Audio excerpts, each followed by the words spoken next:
Thanks for tuning in on this holiday weekend.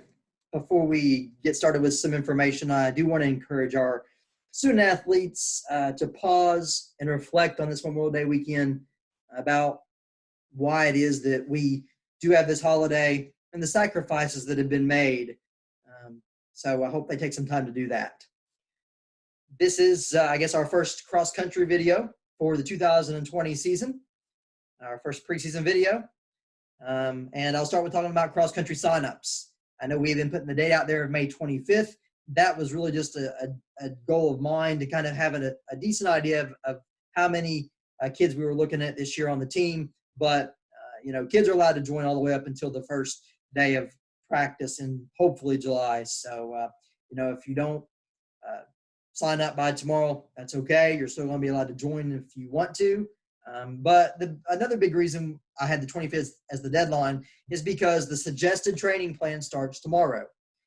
Obviously, this is optional. We can't make you do it. It's not mandatory, but there's an important 6 to 7 week period before we start our practices that is important for the student athletes to have sort of a foundation laid for their training. And that's what this 6 to 7 weeks primarily is that we start or I have suggested to start this coming week. So that's kind of why I wanted to put that deadline out there for the 25th for signups to encourage those to go ahead and make a decision, and if they were going to join, that way they could go ahead and start with this summer training. So to touch on that summer training a little bit, the training plan is in our Google Classroom. There are actually two plans, one for returning and older runners, one for younger or newer runners, which I would probably define as if you're a very first-time runner, or if maybe you're entering sixth grade, so this is your first year on the middle school team. But on that plan, it lists several things, talks about several things, one of which is stretching. Some of our athletes probably haven't ran in a while, all right?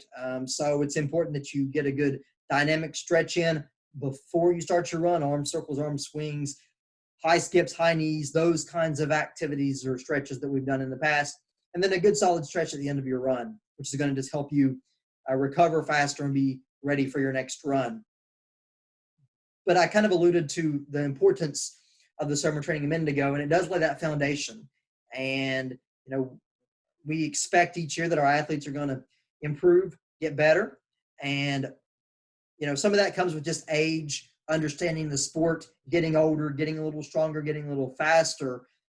But I think if you looked at a cross-country runner that had maybe a big jump from one year to the next, and I could be wrong about this, I don't have any data or research to back it up, but I would guess that those runners that make big jumps in improvement from one year to the next have a solid summer training, a solid off-season training that they did, because I just think that's key. I think you can only improve so much within the season, within the time that we have with practices. But if you come into July with, like I said, that base line of conditioning, and you're already up to 40 or 50-minute light pace runs, and you're doing that at a pretty good pace, that's going to make the training, it's going to make the transition to practices better, more effective, and it's just going to lead to a more successful season. So I know we've got some guys that have already started training from what they've told me, and that's great. And we want to encourage everyone else to join in now on tomorrow, this week.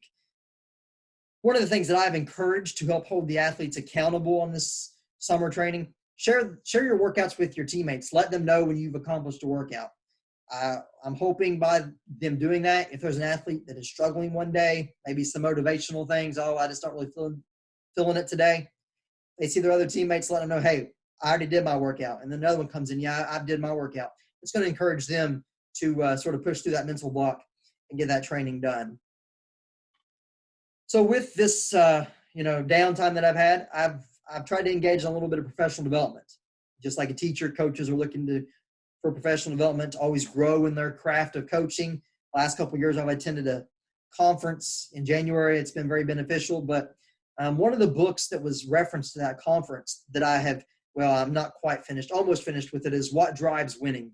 And it's not a book that's specific to running. Actually, it doesn't mention cross-country running. It does mention several sports, including college basketball, soccer, softball, tennis. There's a lot of sports mentioned. It doesn't refer just to one sport, but it's more of a general coaching book. It talks a lot about characteristic and sort of the intangible things that go into coaching a team. And I've taken a lot of things away from that, and I hope to implement, some of those things into this season. And some other things I'm going to do to get ready for the season. I have just purchased an actual cross-country training book. I've not done that in a while. I shouldn't say training. I should say cross-country coaching.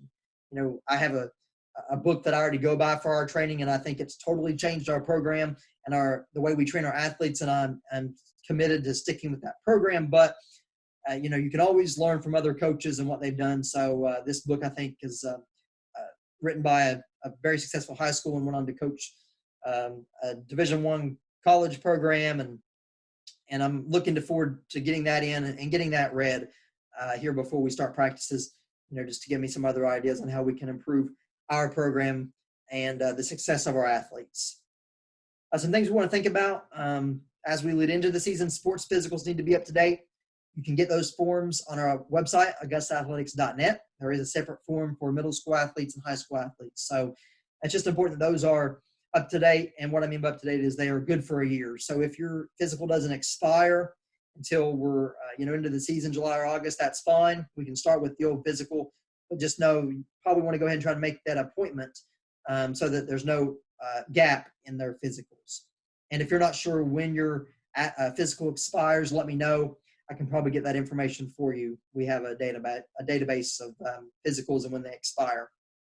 If you're wondering about news from the state or the KHSAA, the Athletic Association, we've not heard anything yet. The governor did release some guidance to allow youth sports to resume here in June, but youth sports are defined as below middle school. So nothing for our middle school, high school teams yet. That will have to come from the Kentucky High School Athletic Association. I wouldn't be surprised if we hear something this week. I don't know that, but just based on the fact that the governor released his guidance for youth sports, I would think that next would be the KHSAA. And, hopefully we will get to start on time July 13th. That's our first scheduled practice. I'm sure there will be changes. I'm sure it will look different from some practices from our normal practice. It won't be a normal practice, I'm sure. We'll have to make a lot of adjustments, a lot of changes, but we'll do whatever we need to do to keep our athletes safe and get them back, get them back into action. If we're able to start in July like we think, then July 16th is a date to mark on your calendar. That is our parent runner meeting. We need all athletes and a parent to be at that meeting. Exception is if you're on vacation. If that happens to be your vacation week, then, I understand that. That's fine. We'll just have to get you some forms and things when you get back. The other thing I want to mention that I've got planned, and this could change, based on the guidance from the KHSAA and whatnot, but this year I had planned on sort of doing what I would term a team camp. It's going to be local. We're going to stay at home, in town to do it. And that was going to be the case anyway. The coronavirus did not change that to make it sort of stay at home. But, that's going to be sort of what I have envisioned is an all-day thing or more than just a 2-hour practice, maybe a 9 to 4 or 9 to 5 day. And, that's not going to just consist of running. We obviously can't run 7 straight hours. But, I've got a lot of ideas and envision for that. I'm going to have some courses on, probably nutrition and injury prevention, things like that. I would like to have someone come in and maybe do something like, a yoga or Pilates, something that we don't normally get to touch on, but that might be beneficial to our athletes. Originally I was hoping to maybe get some aquatic work in. That's a good cross-training activity, but, that may be a casualty of the coronavirus.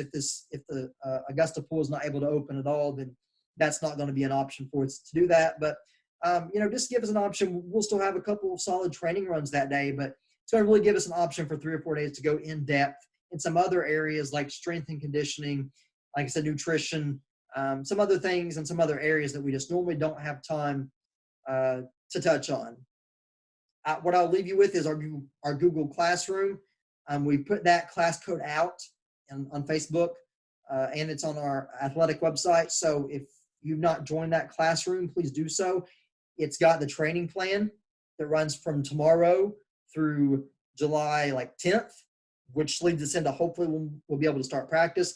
It's got our July practice schedule. It's got a core workout routine that I would encourage our athletes to do. And I'll probably post some other things on there as we go along. So join that Google Classroom if you have not done so.